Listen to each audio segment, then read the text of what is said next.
Iran ने एक बार फिर से इजराइल को दहलाने की धमकी दी है, तो वहीं हिजबुल्लाह ने अपने रॉकेट और मिसाइल इजराइल के खिलाफ लॉक कर लिए हैं ताकि इजराइल हिजबुल्लाह के खिलाफ लेबनान की जमीन पर अपने कदम ना बढ़ा पाए। नमस्कार, मैं हूं मधुरेंद्र कुमार और आप देख रहे हैं मेरे साथ रणनीति। और इस वक्त जो इजराइल और लेबनान बॉर्डर पर दिखाई दे रहा है वह ऐसा दृश्य है जो कि एक नई जंग की शुरुआत करे उससे पहले ही हिजबुल्लाह और ईरान ने एक ऐसा डिटरेंस तैयार किया जिसके चलते इजराइल के पांव अब उखड़ते हुए दिखाई दे रहे हैं। इससे पहले कि इजराइल लेबनान की सीमा को क्रॉस कर हिजबुल्लाह के ऊपर ग्राउंड स्ट्राइक करे, सबसे पहले ईरान ने कड़ी चेतावनी देते हुए, बड़ी चेतावनी देते हुए इजराइल को आगाह किया। और अब ये देखा जा रहा है कि IRGC के जो एयरोस्पेस फोर्स हैं उससे ब्रिगेडियर जनरल आमिर ने एक बड़ी चेतावनी देते हुए कहा है कि जिस तरह से इजराइल के ऊपर ईरान ने इससे पहले बड़ा हमला बोलते हुए 200 से ज्यादा क्रूज और बैलिस्टिक मिसाइल के अलावा ड्रोन के जरिए हमला किया था, उससे भी बड़े हमले की तैयारी ईरान कर चुका है और इस बार इजराइल को नहीं बख्शा जाएगा। दूसरी तरफ आप देखिए तो हिजबुल्लाह ने अपने पूरे ही डिटरेंट को तैयार करते हुए न सिर्फ लेबनान से बल्कि ये भी जानकारी मिल रही है कि सीरिया की जमीन से भी हिजबुल्लाह और ईरान दोनों मिलकर अपने मिसाइल खासतौर पे क्रूज और बैलिस्टिक जो हैं वो इजराइल के खिलाफ लॉक करते हुए दिखाई दे रहे हैं। हम जानते हैं कि इजराइल के पास आयरन डोम जैसा सिस्टम है जो रॉकेट और मिसाइल के हमलों को रोक सकता है। और हमने भी देखा था कि इससे पहले ईरान ने जब अपने कमांडर की मौत का बदला लेने के लिए 200 से ज्यादा क्रूज और बैलिस्टिक मिसाइल से हमला किया था तो उसे रोकने में इजराइल अपने सहयोगी स्ट्रेटेजिक पार्टनर्स जैसे कि अमेरिका और खासतौर पर यूके के जरिए ये सफलता हासिल की थी कि ईरान के हमले को उसने निराधार कर दिया था। लेकिन इस बार हिजबुल्लाह की तैयारी कुछ अलग दिखाई दे रही है। इस बार हिजबुल्लाह एक साथ हजारों की संख्या में अपने रॉकेट और मिसाइल के जरिए इजराइल को दहलाने की तैयारी में है और ऐसे में आयरन डोम की जो कैपेसिटी है उससे कहीं ज्यादा अगर रॉकेट और मिसाइल इजराइल की जमीन पर आए तो ठीक है वैसे ही होगा जैसे कि 7 अक्टूबर के दिन हमने देखा था कि हमास ने हजारों रॉकेट के जरिए इजराइल को दहला दिया था। उससे ज्यादा कैपेबिलिटी से हम जानते हैं कि हिजबुल्लाह लैस है, उसके पास लाख से कहीं ज्यादा संख्या में इस वक्त न सिर्फ रॉकेट और मिसाइल है बल्कि प्रिसीजन गाइडेड मिसाइल भी है और साथ ही ईरान के सपोर्ट के जरिए उसके पास क्रूज और बैलिस्टिक जैसे मिसाइल भी हैं और साथ ही हिजबुल्लाह के पास ड्रोन कैपेबिलिटी भी है, जिस ड्रोन कैपेबिलिटी के जरिए हिजबुल्लाह ने दिखाया कि वो किस तरह से इजराइल के मिलिट्री इंस्टॉलेशंस को हाइफा सहित तमाम जो बड़े प्रतिष्ठान हैं उनको भी टारगेट कर सकता है। तो एक बड़ा खतरा जो है हिजबुल्लाह इजराइल के खिलाफ प्रदर्शित कर चुका है और ऐसे में इजराइल के लिए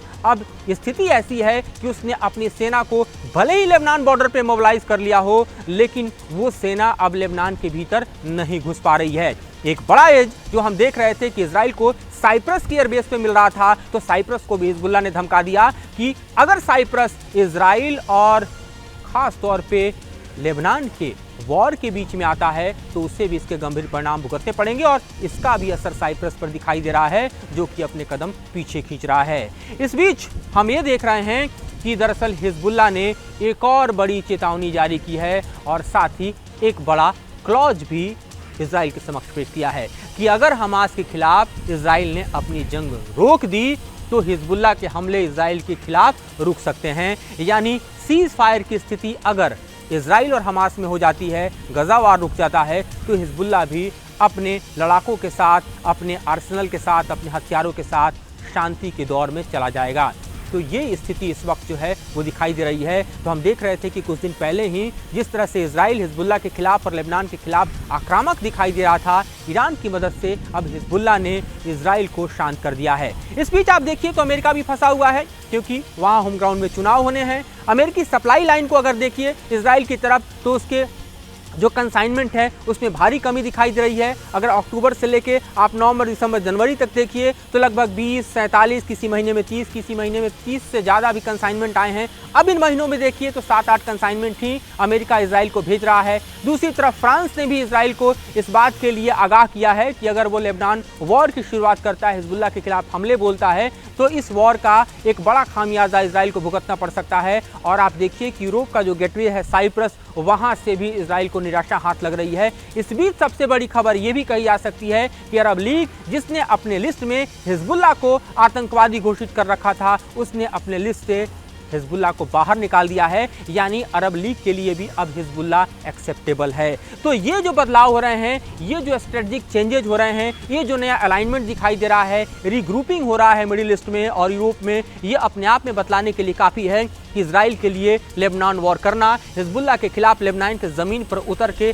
ग्राउंड स्ट्राइक करना अब आसान नहीं रह गया है। इस बीच इजराइल के जो टॉप कमांडर्स हैं वो भी दरअसल चाहते हैं कि कुछ दिनों के लिए सीज फायर हो, युद्ध विराम हो, क्योंकि पिछले 8 महीने से जंग लड़ते लड़ते उनकी सेना भी थकी हुई है। अगर हथियारों के जखीरे की बात करें तो इजराइल के पास भी हथियारों के जखीरे की कमी है। जो इजराइल सप्लायर था आज वो खुद हथियारों को अपने यहाँ आयात कर रहा है और भारत जैसे देश से भी आयात करने को मजबूर है। तो आप समझ सकते हैं कि इजराइल के पास जो एक तरह से हथियारों का भंडार है वो कम पड़ता दिखाई दे रहा है। लिहाजा इजराइल की सेना भी चाहती है कि कुछ दिनों का सीज फायर उसे मिले, कुछ दिनों का बैलेंस मिले, ताकि हथियारों को फिर से जुटाया जाए, ताकि फिर से नए स्ट्रेटजी पर काम किया जाए। और अगर हमास के साथ इजराइल की संधि हो जाती है तो जो अभी तक बंधक पिछले 8 महीने से लगभग 120 की संख्या में हमास के हाथों इजरायली हैं, उनको भी छोड़ने में मदद मिल सकती है। तो ये हालात इस वक्त ऐसे पैदा हुए हैं जिसमें इजराइल के लिए इस वक्त की स्थितियां अनुकूल तो कतई दिखाई नहीं दे रही।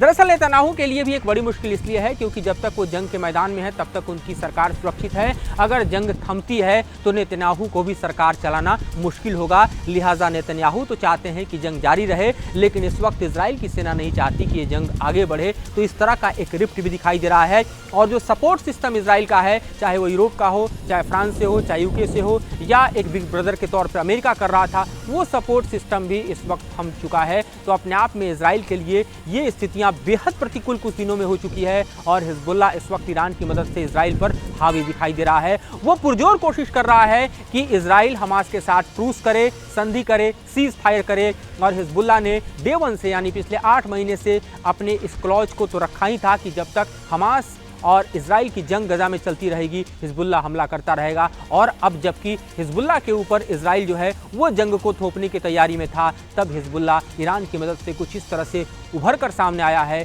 कि वो अब इजराइल के ऊपर अपने शर्तों को थोप रहा है। और अगर इजराइल ऐसा नहीं मानता तो जाहिर है कि अगर प्रीएम्प्टिव एक्शन लेने में खास तौर पे हिजबुल्लाह अपने कदम आगे बढ़ाता है तो इजराइल पर भारी पड़ सकता है। गलीली का इलाका ऐसा है जहां से टनल के जरिए चाहे तो हिजबुल्लाह स्ट्राइक करके इजराइल को चौंका सकता है। 2006 में भी किस तरह से हिजबुल्लाह ने इजराइल को चौंकाया था अपने हमलों के जरिए, जिसके बाद एक वॉर लेबनान का हमने देखा था, उस वक्त की भी स्थिति ऐसी पैदा हुई थी। तो अब सवाल यह है कि क्या हिजबुल्लाह दरअसल इजराइल के ऊपर अपने शर्तों को जिस तरह से थोप रहा है इजराइल उसे मानेगा, या फिर ये होगा कि इजराइल अगर शर्तों को नहीं मानता है तो हिजबुल्लाह ही प्रीएम्प्टिव स्ट्राइक करके इजराइल को चौंका दे, इजराइल को हिला दे, ईरान उसमें मददगार साबित होकर इजराइल के लिए एक बड़ी चुनौती खड़ी कर दे। ये तमाम ऐसे सवाल हैं जो इस वक्त इजराइल की ज़मीन पर दिखाई दे रहे हैं। ये तमाम ऐसे सवाल हैं जो कि भारत से देखिए तो वेस्ट एशिया की तरफ, और अगर आप यूरोप से देखिए तो मिडिल ईस्ट की तरफ दिखाई दे रहे हैं, जहाँ पर नए अलाइनमेंट के साथ जो है तमाम कंट्रीज़ का एक नया फॉर्मेशन दिखाई दे रहा है। अब अरब के लिए ईरान अछूता नहीं दिख रहा, क्योंकि अरब लीग देखिए तो वो हिजबुल्लाह को अपने टेरर लिस्ट से बाहर कर चुका है। दूसरी तरफ देखिए तो अमेरिका और यूके का उतना सपोर्ट जो है वो इजराइल की तरफ नहीं दिखाई दे रहा है, फ्रांस भी पीछे कदम खींच रहा है। और ऐसी स्थिति परिस्थिति में इजराइल के लिए अब निर्णय ले पाना बेहद, हम कह सकते हैं कि कुछ इस तरह से है जैसे भंवर में उनकी रणनीतियाँ फंसी गई हैं। तो देखते हैं आगे इस विंडो में, इस क्षेत्र में, इस रण क्षेत्र में क्या होता है। इससे जुड़ी और जानकारी और विश्लेषण आपके समक्ष हम लेकर आते रहेंगे। फिलहाल मुझे और मेरे सहयोगी राकेश रावत को दीजिए इजाजत।